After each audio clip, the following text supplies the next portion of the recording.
Hello and welcome back to another episode of the Essence of Alexandria podcast. I am your host, John, and I'm joined by my co-host, the magnificent Megan. Hey guys.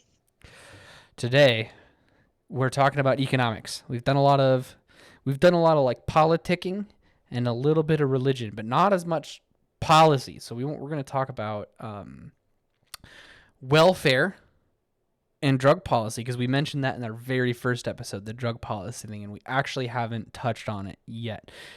We've been wanting to, but various other topics have been popping up between now and then. So we're going to cover it. We're going to start by talking about the history of welfare, and then we'll go over some of its effects, intentioned or otherwise. So go ahead, Megan, take it away.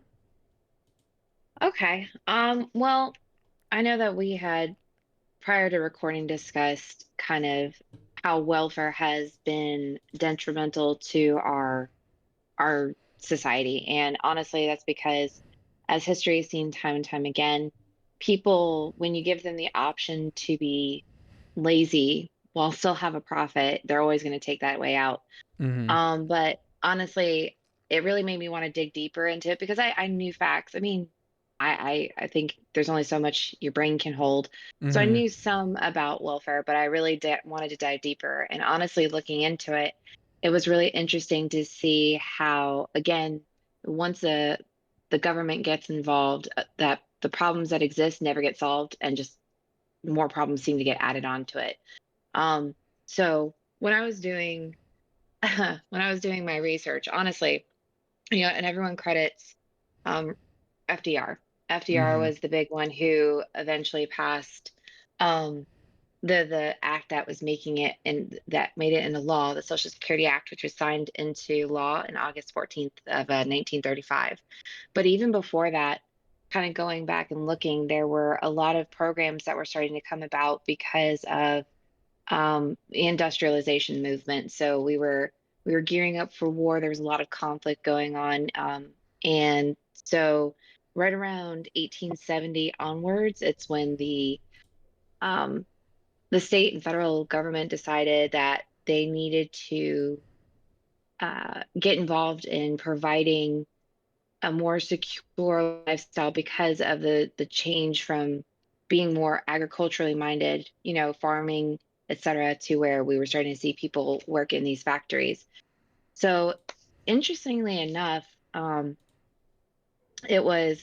was looking at this, and so this is straight I'm straight from the Social Security Act.gov, so SSA.gov. Mm-hmm. And they said that sorry, I'm losing my voice a little bit here, so I apologize. I wish I could get this under control. No, it's okay. But they were talking about how they believed that the social insurance approach to public welfare was best. So that basically was them saying that they believed that insurance was a right, and that if it shouldn't be looked at. So I'm going to take a snippet out of it directly, that the contributory financing of social insurance programs would ensure that protection was available as a matter of right, as contrasted with a public assistance approach whereby only those persons in need would be eligible for benefits. Um, so kind of looking at that, and then looking at what people call welfare now, they're like, oh, it's a public assistance program. But in reality, it's actually a social insurance program. So kind of interesting that, we call it public assistance, but it wasn't, that's not the approach that the government wanted to do anyways. They wanted to do this social insurance program where they think that it's a right to be able to turn to the government and get money to be able to afford what they term as basic living. Um, so I thought that was interesting. But yeah, go ahead. This is right around the time when Times Magazine was praising Adolf Hitler uh, for a lot of his social policies, as Hmm. far as economics. Not, I don't. There was a lot of denialism around what he was doing with the Jewish people, so we're not going to touch on that right now. We'll probably do it. we'll do an episode. We might do an episode about that. I'm not going to say we are. We might do an episode about that later. Hmm. But as far as like a lot of the fascist economic policies of Mussolini and mostly Hitler, which are very similar to a lot of what FDR was doing. Very, very social, very like for the people, by the government type policies. That was very popular at the time that FDR was in charge. So that makes sense. That tracks what you're saying. Yeah. I guess I want to understand why that was FDR's approach.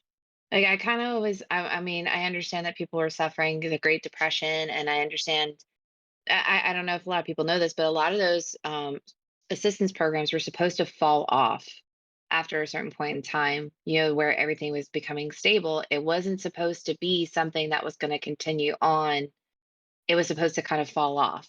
And every time they'd come back to, Congress, it just kept getting furthered, extended, extended, extended. And then, it almost seemed subversive. I'm not gonna, I'm not one necessarily for all conspiracy theories, but it does lend a little bit of credence to the fact that we that the American public can be manipulated into kind of falling into these traps, the same as other countries. So, and I think it all harkens back to the fact that people just they don't. I'm not going to say that people don't genuinely need help. There's people who definitely do. But every time you start, you know, handling things at a macro level like that, you start losing that sense of community, which is what the SSA.org had mentioned. They were like, a lot of these programs started prior to 1870 as local community almshouses, other poor charitable works. And, the moment that the state and the federal government got involved, it took away that sense of the community taking care of its own community. So I think it was honestly a mistake. Like I understand maybe that Mm-hmm. that short period of time it was good for, but the moment we started taking it and running away with it was the moment that we really lost what it was really meant for. Mm-hmm. So Have you read The Road to Serfdom by F.A. Hayek? I think I read that back in college. I don't remember picking it back up since, but I am a parent and it's sometimes hard to get back to all my reading that I'm like, oh, I should go back to that. Um, I haven't finished a nonfiction book since Ben Stanhope's Misinterpreting Genesis, so I'm not gonna get after you. I've not finished The Road to Serfdom, um, but I have read most of it, and the sort of what he was trying to do with that novel, or not novel, excuse me, it's nonfiction. What he was trying to do with that book was um, kind of explain how a lot of the social policies that were championed by a lot of socialists, or kind of societal planning, mhm. um, which uh, to me is so. I'm gonna give a brief definition of societal planner so that people know what I'm talking about. When I say societal planner, I mean anyone who thinks that they can uh, twist levers, tweak knobs of various social policies to get very particular desired outcomes. Think people who think they can actually manage either individuals or groups who think that they actually can manage the entirety of society. Um, Mhm. even if they have a lot of like liberal in its classical meaning, which is to say that the state's actually not involved, even if they have a lot of liberal stances, but they'll like say intervene here or there, um, in in like maybe take over entire industries. Though that would still count as social planners, but um, social planning was very, very popular in the early 20th century when Hayek was going through his work, and then in the mid 20th century when he was writing The Road to Serfdom, after we have um, all this social security and welfare policy starting. Hmm. Yeah, it's about that sounds exactly right. That there's just, and we see it today at a ridiculous level Mm-hmm. that, there's things that they put into place to influence people to act the way that they want to act, or to, buy up a certain stock, or et cetera. And, I definitely think welfare was a part of that, because the moment that you make a society dependent on you is the moment you have control of it. And Yeah. they knew that that was what was required in order to create the kind of society that they wanted to keep themselves in power. Mm-hmm. So, I so. I'm gonna be a tiny bit charitable to societal planners. I think that not only like I think their true intentions were control, but I think that they deceived not only the American public but themselves into thinking they were doing it um to benefit society. Like, do you remember episode 3 when we had Vince on and we were talking about Mhm, hubris versus humility, and he mentioned the rings of power and how like the one mhm. thing they got right was Sauron. Um, Yeah. yeah, the quote was like when terrible girl boss Galadriel, no relation to actual Galadriel in the canon, asked Sauron how he would solve the problems. Does he want to solve the problems of Middle Earth, or does he want to rule it? And he said, "I don't see a difference." I think that that's what, like, to me, that's what these social planners subconsciously see. Hmm. Like, Well, that's yeah, sorry. yeah. I mean, that's essentially megalomania. It's the Mm-hmm. idea that your solutions are the only ones that will work in solving the problems of the people. And people are multifaceted, and not one solution is going to work for all, because we're all different. So, I mean, I guess I can understand. I think everybody, when they consider social planners, have that same kind of charitableness. The idea that they start out, or their premise of doing this is that they genuinely think that they're going to help society. Um, and I think that that's probably true in some senses, and I think in other ones, um, probably less so. Yeah. I think there's those social planners definitely out there who don't Mm-hmm. care a tuppence about anyone else. They're just out for themselves. Yeah. So, you know, The naked evil of planners like that, like just open dictators, is almost refreshing though, compared to the subversive nonsense we have to deal with in the West, where it's like, we're the good guys, we're here to help you, and it's like, no, my gas prices are actually unaffordable, and I can't, like, I'm struggling to pay rent because all of my money is going to gas. Help, yeah. like, stop No. stop trying to help, you're making everything worse. Yeah, um which is evident by like mhm. our current deficit right now, where we just watch it just climb on up, because we're at what Oh now? We gosh, just said we were at 30, I think it's 30. As of, let's see, I've got a government website open. yeah, I me too. think it said 31 trillion, but I've also seen 33, so I could be mistaken. I'm not gonna be super strong on that. It's like 31 or 33 trillion.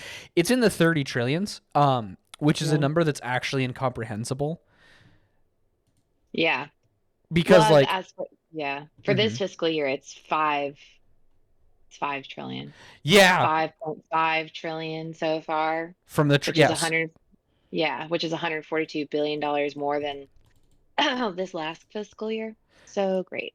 yeah, and this is straight from the treasury, so we're not like like, we're not making this up. This is like the government telling us how much money they're spending, and it's 5.5 trillion, which is insane. Elon Musk is the wealthiest man on earth with an estimated net worth of like 190 billion. Hmm. Like, the amount of money it takes to get those extra 800 billions to get him to a just 1 trillion, that Is number's yeah. insane. I can't comprehend Elon Musk's wealth. I'm not envious. I don't want to deal with the problems of having that kind of wealth, because having gold digging friends, not really friends, but being surrounded by gold diggers would suck. So I don't envy that Yeah. kind of wealth, but like, just that number of Musk's wealth alone is already incomprehensible to me. But Yeah. just to And then imagine to, the federal government spending, let's see. I'm gonna do yeah, a little math here. Live on air. If I that's didn't have funny. a I was gonna call it Matthew Math too. Fucking do the mathy math. Oh uh, gosh. in your defense, you have Um, kids. I don't have kids. I don't have a. Hold on. My yeah. calculator just I being can't weird. say chips the same anymore. It's always chippies. It just that's Yeah. you can't do it. And we're gonna assume he's at the 200 billion mark. So it's million. There you go. So that's like a 275% increase. I could have done this wrong. Maybe I did do this wrong. Did I get enough zeros on the 5.5 billion? How many zeros are there? 1, 2, 3, 4. Okay, so Break out your 5, 1. abacus. I actually want to get one of those. Those are so cool. Abacus. The abacus. They make like miniature ones too that you can carry around. Can you imagine just Poppy like breaking out an abacus, like just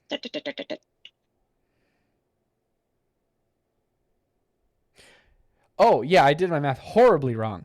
I counted my zeros correctly this time. It is a 2,700.5% increase, or a 27.5 times increase. 27, okay. 27.5 times more than Musk's. And this is how much they're spending yearly, right? Musk's net worth, like, that's kind of a semi-fixed number. That goes up and down year to year because it's his estimated value of all his assets and his liquid cash, which he probably doesn't actually have that much liquid cash on hand. No, Um, he doesn't. no, He none of actually takes his. out a lot of loan. He actually takes out a lot of loans and stuff. Mm-hmm. Like his the way he pays himself and how he lives, it's really interesting to me. My Mm-hmm. husband probably knows way more than I do because he follows Elon Musk. But it just the way anyways, I know that's a tangent for another time. Because we could have like a whole segment about Elon Musk and still never be done because that man is definitely something interesting there. Um, but yeah, so I mean, it does fluctuate. It's just, the fact that we're looking at this deficit tracker, and I mean, we were talking about how specifically too for the deficit that we are spending still a significant amount of money for, Social Security, welfare, Medicaid, Medicare.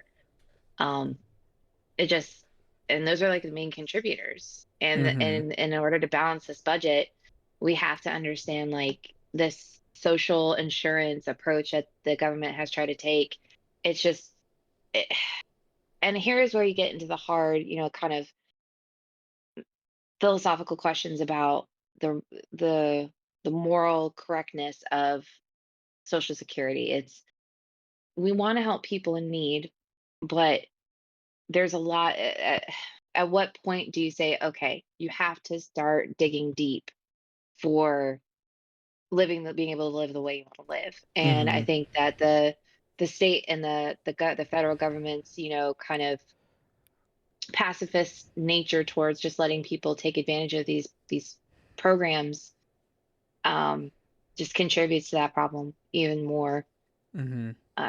But you know, Yeah, and this is where we get into the negative impacts of welfare, not just of like Social Security, but of just like mhm, welfare in general, like unemployment, um, all that kind of stuff. Like I was saying before we recorded, with welfare, like obviously there's no such thing as a free lunch. That's like just a hard and fast economic rule.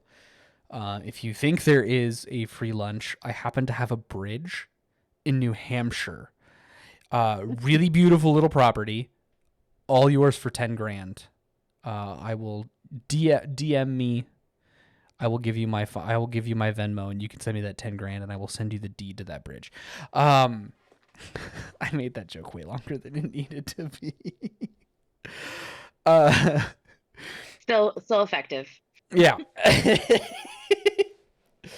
um, like there's hard and fast rule, no such thing as a free lunch. So this money is coming. The money to pay unemployment and various other forms of welfare is coming from somewhere, and that's taxes, which is from me and you.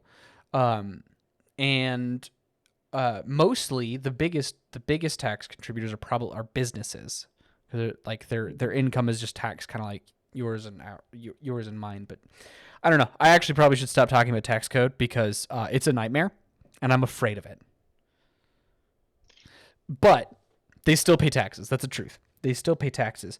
But if a business is taxed 20%, they include that in their costs, and they smack that 20% in taxes that they pay on top of the costs of their goods, um, on top of their goods when they sell it to us. So when we pay, like, let's say a gallon of milk's like $2.50, right?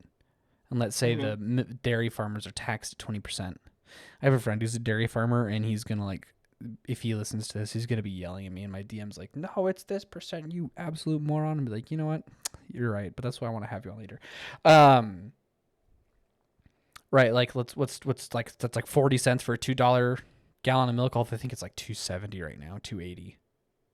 Hmm. I don't know. I'll maybe one of these days I'll pay attention to prices at Costco and not just grab it because I need it.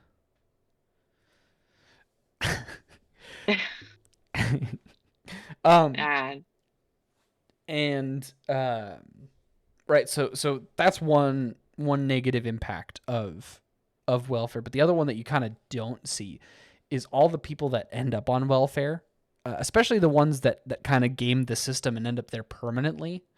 All of Mhm. those people spend that money. So you kind of have a double whammy. You have the increased prices from the taxes that the businesses are paying. You have your own reduced income because you're paying taxes. So I guess it's a triple whammy because you're being taxed twice, once on your income, once on the item itself. And then there's also the increased cost because these people are still spending money, and that increases demand. If for those of you that are new to economics, increased demand equals increased prices. Universal economic law, virtually uncontroversial. Mhm. Um, so for every person that ends up on welfare, you have to pay some of your personal income goes to that. Some of the money you pay when buying goods goes to that, and then some of the cost of that, because of the increased demand, goes all to that. In addition, a lot of businesses are not that's fewer people that businesses can employ, right? So instead of Mhm. taking that money that 20% that they're taxed, which again, don't that figure is just exemplary for the purpose of this discussion. I don't know what actual corporate taxes are. It's all over the place. There's so many different nonsensical things that they could do to mess with those numbers. Um, that money that they're being taxed to pay for welfare could go to hiring new people. So you basically end up with this situation where you're pulling people out of the workforce just cuz, like, Mhm. perfectly healthy, capable people that are more Right. than capable of working, just not working because they can get welfare. Yeah. And if they Yeah. can, And who then end up mm-hmm. who then end up on unemployment assistance. And it's Yeah, just a cycle. It's a self-fulfilling prophecy. You just kind of, create the cycle of people back on welfare because they're running on hard times because of the system that it creates. So, yeah. Well, and then other things too is that welfare as a system, uh, going back to supply and demand, welfare as a system kind of is self reinforcing, right? Um, very common in, I guess, Austrian Chicago economic school, which, referencing back to Friedrich Hayek, um, a common theme in that is that human beings respond to incentives, right? They're people are self-interested, which isn't necessarily to say they're selfish. Um, I'm sure Megan and I both believe they are for theological reasons, but not economic reasons. Um, Self-interest is just like what interests a person. So, like, let's say you are a virtuous person, one of the few that truly does give immense amounts of time, energy, and wealth to the poor and needy. That would still fall under self-interest in economic terms. So don't think of them as the same. Um, but because a lot of people, because for a lot of people, self-interest and selfishness are the same, and you incentivize kind of getting attached to these welfare systems, right? So let's say, so what welfare is this: you set the parameters that you are willing to spend money, to give money, which giving money and spending money, again, in economic terms, actually identical. You can get into like moral, philosophical minutia outside of economics, and that's perfectly legitimate and valid. But within economics, they're indistinguishable. So when you set aside a certain amount of money to live under what we in the West would consider um, livable conditions, right? What's going to happen is that the market, which is just people moving in the economy, right? Just making decisions. They're going to see that and be like, "Oh, hey, there's this amount of money to just live in poverty. I'm going to go choose to do that to get that money." Right? Because the service in demand from the government, and this actually falls on private charities too, which is why like a lot of the more effective private charities don't just like give out free stuff anymore. They attach like requirements, uh, like you have to be making positive action to improve your life to like get access to the resources. Um, while a lot of private charities have started attaching requirements like that. Mm-hmm. But when you say I'm willing to spend money on people living in poverty, the market is going to provide people in poverty to meet that demand, right? Because demand is just money that the market is that people are willing to spend. So the Mm-hmm. government says I'm willing to spend $1 trillion on, um, which actually is closer to like, let's see, welfare makes up almost a third, no, almost half of our spending. Holy Hannah! And we're at what? So the government's out here willing to spend 2.25 trillion. So we've got 2.25 trillion available to Yeah. that we're willing to spend on people living in poverty, what we consider poverty in the United States. There's going to be people Mm-hmm. who are going, yeah, I'll provide the service of being in poverty to get that money from the government. And of course, because most people don't think in economic terms, especially politicians, who need to win elections in their area, and people on welfare are currently allowed to vote. Um, they're sitting there going, "Oh my gosh, we've got all these people signing up for welfare. We better make sure those systems are. There's all these other people that want to get in on that." And so what government ends up doing on welfare with welfare is they end up increasing demand, right alongside they end up increasing demand, saying, "Oh my gosh, there's all these people in poverty that need assistance. We better make sure we redirect more and more funds to help these people." And again, I mean, with politicians, you never know. But most of the people that Uh-huh. vote for these policies truly are doing it out of, for the most part, of the kindness of their heart. They believe they are helping. They don't see the back end costs of where this money's coming from. They see the person on welfare and think they've helped. They don't see the job loss. They don't see the price increase. They don't see the reduced income. All the other things that I've mentioned. And you end up with this very, very vicious cycle that brings us to a point where the United States government is now in $33 trillion in debt with no. There's definitely an escape, but there's no political will to do it, at least at this time. Well, it's very easy to be a philanthropist with someone else's money. Yeah. It's I mean, when it's not your bacon on the line, it's very easy to be like, oh, see how charitable I am. So, and back to what you're saying, the $33 trillion in debt. Well, our revenues from the bipartisanpolicy.org site says we're only bringing in 4.4 trillion, Hmm. which is a decrease what we're seeing in other years, other fiscal Hmm. years. And How does again, that I know, compare to 2019? Do you have that number in front of you? let me see, That's just a 2019. curiosity. Yeah, yeah, I'm looking back through it. It says it just goes back through tracking the deficit in July of 2019. Let me see. Uh, Congressional Budget Office reported that the federal government generated a $120 billion deficit in July, the 10th month of fiscal year 2019. That makes for a total deficit of 867 billion so far in that fiscal year. So back in 2019, we were at 867 billion for that year. How much total for that They don't. year? They said for July 2019. Good. Let me see. Because Yeah, even 800. back in 2016, when I was looking at these numbers, it was still around 3 trillions. There's no way it's less than No, I that. think what they're saying is for that Oh, for that year, month.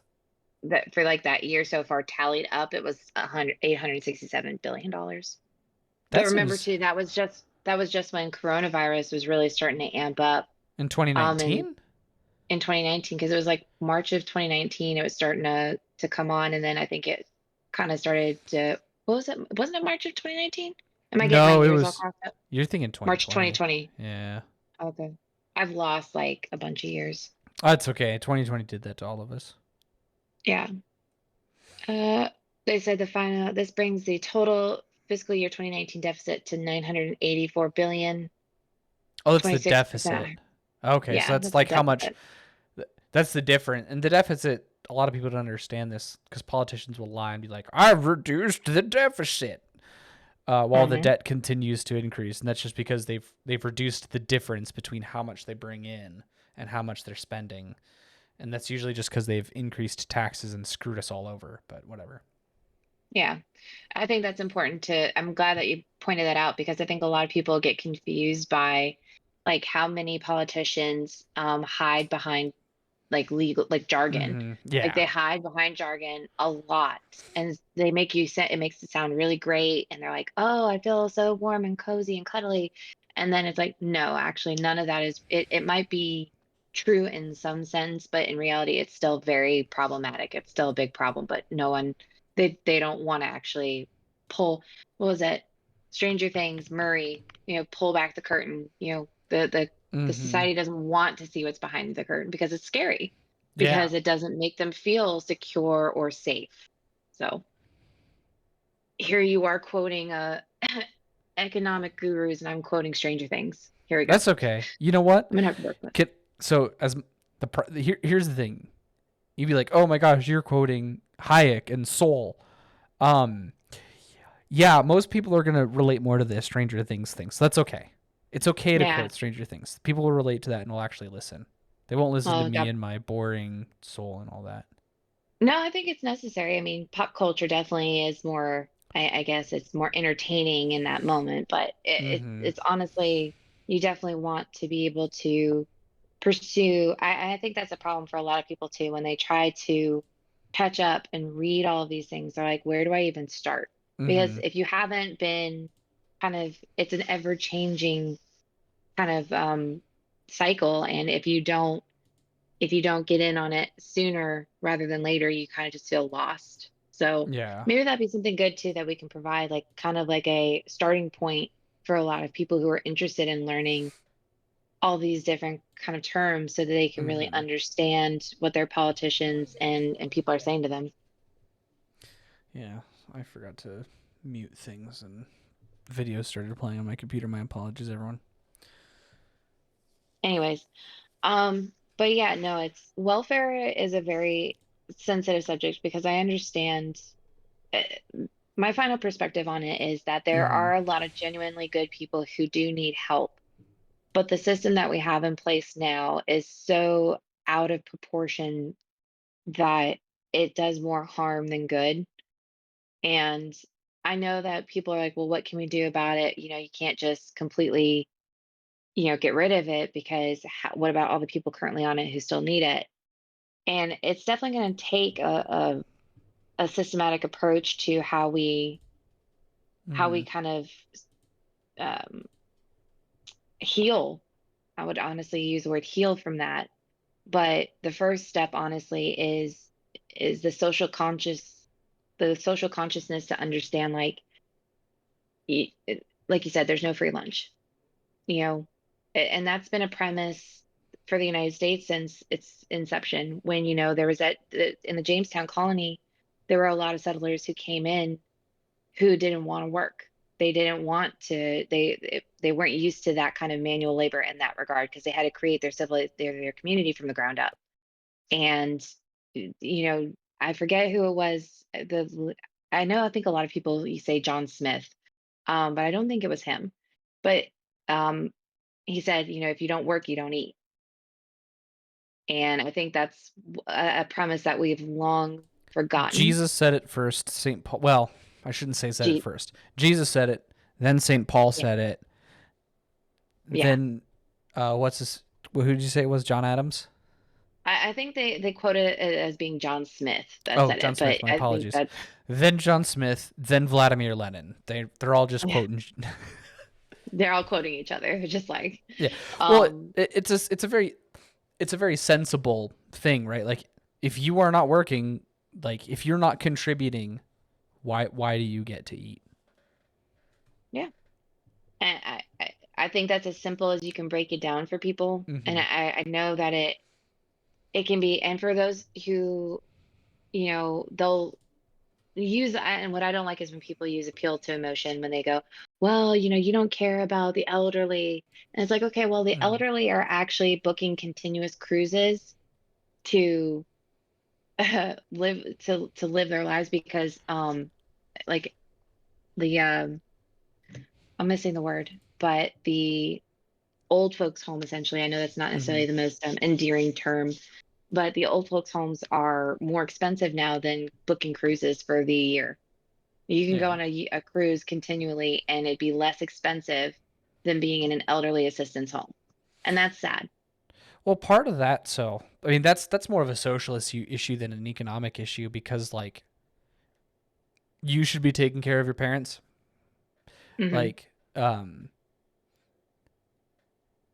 Lord Well, willing, what? my parents will never Yep, see the inside of a retirement home. They'll like right, if they get to a point where they're weak and infirm and can't take care of themselves, they're coming to my house. They did it right, for me. I'm doing it for them. Period. End of story. right. Well, welfare started out, a Mm-hmm. lot of it started out as like retirement packages, Mm-hmm. pension plans, um, assistance for the blind, such like that. So Mm-hmm. the origin of welfare really centered around taking care of the elder generation. Mm-hmm. And so it obviously hasn't served its purpose because it no longer can do what its inception was created for, which was to really take care of those who were deemed enabled or unable to take care of themselves, you know, at that point. Because there are some people, I mean, like back in that time during the world wars, people were dying, they weren't able to take care of their parents. Right. You know, so there were the elderly people who were not able to be taken care of by their community. And so that's why those homes were really a necessity at that point. Mm-hmm. So if welfare can't even serve its original purpose, then maybe we need, you know, it's time to really get to the planning, the talking stage and really discuss its feasibility moving forward. Um, but another real problem with welfare is the fact too that, and I know this is going to be a very sensitive subject, but it's, as I think you mentioned, you were saying that it feeds into people, self-interest and Mm-hmm. selfishness are kind of the same, and so it feeds into the drug issue that we also have today in Mm-hmm. our country. I know this is another sensitive subject because of the war on drugs and the public perception of that movement, but I think we've seen enough evidence that people used the assistance that they received from welfare to purchase drugs. And so it kind of gets us talking about our drug policies because I know that we had touched on that before. Mm-hmm. And we kind of had similar ideas, but I wanted to leave the floor for you on that one. Oh, I thought you said it was gonna dovetail into what your thoughts on it were on the I drug think we issue. mostly I think we mostly align. I think we both Oh yeah, agreed yeah, that, I mean, I do believe in like a national like legalization on marijuana. I just think it should be yeah. subject to the same rules as alcohol. Mm. Um, because I mean, there have been proven benefits for veterans, for, you know, mental health Mm-hmm. issues. So there is value to it. Um, but in regards to the harder, more illicit drugs, I'm personally still, I still think there should be bans on them. I don't think Yeah. people should be able to get fentanyl. The fact that we have seen, I mean, an increase in like teenage deaths because Hmm. they, get I mean, a whiff of fentanyl shows me that it doesn't need to be on the market. It just needs to be gone. Yeah. Yeah, I guess that's so I guess I will take over then and talk about my personal stance on drugs and proposed drug policy and why this is how I think we should go about it. So, in discussing why I left the libertarian philosophy, working private security really did that to me, and having to actually deal with um, people that use hardcore drugs. So this is like things like meth, crack cocaine, um, heroin, and fentanyl. Right? Those are the big ones. Um, in libertarian philosophy, especially like the farther you go into it, to where you get to like anarchist, which I know a lot of people think is a dirty word. Don't like don't think of anarchism as wearing a black hoodie and throwing Molotov cocktails. There's a lot of different schools of thought. Most of it's actually like pretty good. It's an ideal that I think it is reasonable to strive for. I don't ultimately think it's possible this side of eternity. So yeah, just um um. But with libertarianism, they have this philosophy called the non-aggression principle, which is you can't initiate any kind of harm to another person, and that's a good start. But there are certain things. So they would say if a person does meth and they don't hurt anybody else, who are you to try and stop them? And again, when working private security and having to deal with people that are on these kinds of drugs, it's simply not possible to be on these hardcore drugs and not violate the non-aggression principle. So clearly you can't just be like uh clearly you can't just be like, no, non-aggression principle, just shoot your local crackhead. Right. um because then you end up in a situation where you just have like random shootings constantly of people shooting crackheads, and obviously these people still matter and we still care about them. um at the same time, with the volume of hardcore drug users, it's actually an impossible task for law enforcement to deal with. Just there's just too many, and Hmm. trying to like get every single one of them and throw them into our meat grinder of a prison system, which we should definitely cover another time. Do a lot more research into prison system. But trying to actually get these people into the prison system, individual users, like that's an insane, like that's like trying to hike Mount Everest. But instead Hmm. of like, being able to prepare for it, I just have to pay an insane amount in taxes. And I kind of hate Right. taxes. They're already screwing me over as it is. So for me, my proposed drug policy would ultimately end up being this: marijuana and other, like some of the psychedelic drugs that you can function as a regular human being and use. Even if you end up like so many of the potheads that I do know, where you just kind of work to pay your bare minimum expenses and smoke all the time, don't care, your prerogative. You truly aren't hurting anybody, just yourself. Hmm. Go for it. Marijuana is fine. Cocaine, to me, my policy on like cocaine is just out of sight, out of mind. Um, I don't think it should be legal to retail the way I don't like marijuana. I don't care if people retail it with storefronts and stuff. Hmm. Because again, you're saying earlier, there are like genuine benefit, like medical benefits. Some people need it to help them sleep. Some people use it for anxiety. Cool. I get you. You're responsible with it. Go for it. Don't care. Um, Cocaine, I think, should be an out of sight, out of mind type of drug, because like people can very clearly function on it and actually be, at least for a very brief while, exceptionally productive members of society. We should use them to do like trash collection. Can you imagine a Oh my person like gosh. hyped up on cocaine, like The the picking up the trash? The problem is though, like to me, I want the cocaine users that are like starting 3 LLCs every week and they're like actually turning profits. So, um, but at the same time, like it destroys your body and mind, like pretty It like does. yeah. So it's like you can function, you aren't guaranteed to violate the non-aggression principle on Hmm. like crack cocaine. But when we go back again to these super hardcore drugs, meth, fentanyl, heroin, um, what was the other one I mentioned? Crack cocaine. You know, Hmm. the poor man's cocaine. Um, these drugs just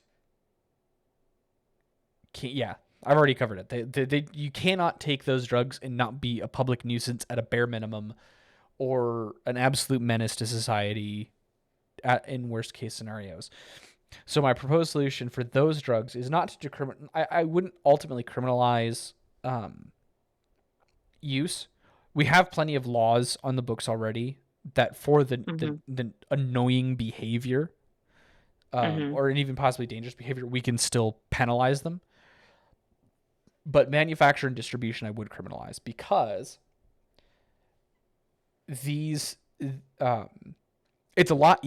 There are fewer people you have to go after to um, to reduce the amount of crackheads running around. Oh, I hope Hmm. crackheads isn't censored by YouTube or I'm in huge trouble. Um, there People who, yeah, mm-hmm. yeah, I was trying to think of an alternative for you to, Yeah, yeah. to, Well, you can kill more birds with one stone because if you pick up, yeah. if you arrest, if you kind of redirect those resources away from like the individual crackheads and and you start directing at dealers, if you get one dealer, that could be Hmm. 4 or 5 users. I'm trying not to say crackheads, Yeah, but there we go. that thing. Yeah, that one. I'm trying not to say that one because I don't want to. Not because I'm like think it's offensive or anything, but because I don't know if YouTube does. But if you arrest one dealer, you can um you can eliminate several with just the one guy, with just getting the one Hmm. guy. And then if you get manufacturers, you can take out several dealers. So I think Right. that it's far more economic to criminalize these sorts of hardcore drugs, um, versus I like think that, yeah. No, I think that's what they already do. Like mm-hmm, I I think they focus on, I mean, that we do have, undercover drug operations. We do have mm-hmm, um, criminalization of manufacturing and distribution. Um, I guess the problem that I see in that world is that there is, when it's almost like cutting the head off of a snake, like a hydra. mm-hmm. You you Yeah. you, you take out one and three more pop up in its place, and and I think that's why when they did the war on drugs, it was really the Dare movement and other things. It was to really get people, um, to understand that it's not good for them, and that's how you cut off. They kind of try to do a reversal. They didn't go after the manufacturers as hard. They try to go after the users because they're Mm-hmm, like, if you stop the demand, the supply is mm-hmm. not going to go anywhere. Right. Um, so it's honestly a social, it's a social issue again. Yeah. It's getting people to understand like this is not good for you. And I hate to say it, and I don't want to. I understand that it's a sensitive topic. Um, but addiction starts with a choice. Mm-hmm, And I want to clarify that. I understand that addiction is very hard and people want to view it as a disease. And this is not to not be loving to people. Like, I'm not trying to sit here and condemn everybody and say that they deserve to suffer. I'm not saying that. But I've noticed too that there's an uptick in a trend of saying that, addiction is a disease. And it's true to an extent that addiction does change the physiological part of you in your brain. Like it does change things in you depending on what drug you take, especially like the harder core drugs will definitely begin to impact you. But drug use always starts with a choice. And I think that is why it's people have done various things to try to tackle the issue from both sides, because you can absolutely go after manufacturers, but if until the people really decide I don't want to ruin my life with drugs, then there's always going to be Mm-hmm. manufacturers. And that's why it's been so hard and why the war on drugs has failed, essentially, Mm-hmm. because it's such a lucrative venture. Yeah. There's always demand. So, um, Yeah. The but social yeah. side of it gets harder. I do think that, again, if you go out, so the more conservative Austrian Chicago schools of economic thought have always been more supply side than demand side. And I guess Hmm. it's kind of where my policy ideas come from, is that um, one of the things I will say with drugs, some of it's social. Actually, probably a big chunk of it is social. I think you're right. It probably has to do a lot with fatherless households, but we will have to cover that in another topic because that's very deep. Yeah. I Yeah. shouldn't be laughing. It's such a horror. Um, Modern politics and the internet culture has ruined me because I'm just thinking about a bunch of statistics that Mm, exist that are like, just knowing these statistics is dissident, which is insane to me. Whatever. Um, but you can act with drugs are kind of a weird thing because like um it can just be doing like it can just be doing it the once that creates the demand. But if you get mhm, after suppliers, or yeah, if you get after suppliers and eliminate them, there's a lot of people that removes from the equation a lot of people who are even vulnerable in those situations where they're more likely to do drugs, where they like the drugs for them to do don't exist. So they never mhm, get on them in the first place, and they have a better ability to turn their life around. mhm. That's the argument I would make. I should see if I can get Professor Tim Shao on. He actually has a really interesting argument for prohibition, right? Um, Mhm, a lot of people argue against prohibition. They're like, "Oh, it fails, it increased crime, yada yada yada." He has an argument for it. mhm. Um, so he should be. I'll see if I can reach out to him. I'm friends with him on Facebook. Um, he was on Capturing Christianity, another channel you should definitely check out if you don't listen to it already. But yeah, he'd be really interesting to have on to talk about this topic. Mhm. Yeah. It's I think it's definitely one of those issues where you have to tackle from both sides. Mm-hmm. Um, at once. You can't. I think that's kind of too where people trip up. They try to do one side and then they go, "Oh, that's not Mm-hmm. working." They try to come at it from the other side. It's like, no, you got to do both simultaneously Yeah. because if you don't, it's never going to work. So, I mean, uh, also too. I mean, it kind of goes back to just this general Mm-hmm. lack of community, like we were talking about in our welfare segment, where I feel like if people actually gave a damn more about their neighbor, maybe people would be less inclined to do drugs because I think it definitely stems from a sense of loneliness, from a sense of feeling out of control. But those are more, social topics than, economic ones. So, but they all correlate. Yeah. So since this is a policy proposal, which I guess I'll lay it out. My policy proposal ultimately is um, full legalization of weed, a sort of soft, not legalization, but decriminalization of cocaine. Again, I don't want manufacture and distribution of cocaine to be legal, so to speak, but I wouldn't aggressively prosecute it. And then hardcore drugs, um, no prosecution on using, because again, I think there's enough laws in the books that we can prosecute users just for normal things, because they inevitably break laws, theft, trespassing, loitering, assault, etc., etc. We don't need additional laws to prosecute them, um, but really, really, really hard in the paint prosecution of manufacturers and distributors. So that's my proposal. With you on the social end, do you agree with what I've laid out? And then it sounds like you mostly do, but are you trying to add to that as well, a social side? I think that, well, obviously there would have to be stipulations because, like with cocaine, just because they're not frequent, perpetuators and maybe like violence, I think that I would have to look on the statistics of that, but um, I mean, like maybe what is it, driving under the influence or, you know, burglary, larceny. uh, I agree that it's probably less severe than other drugs. So I wouldn't necessarily be opposed to that. Mm-hmm. I guess it would have to be like you have to dive into the minutia of how to handle that specific. Um, I get a social. I mean, the social aspect of it is kind of. I mean, it would probably have to be a separate thing. So no, drug policy wise, I align with you on what you're saying. I agree Mm-hmm. that it's really the illicit, the harder drugs that really do cause most of the problems that would um still need to be Mm-hmm. criminalized.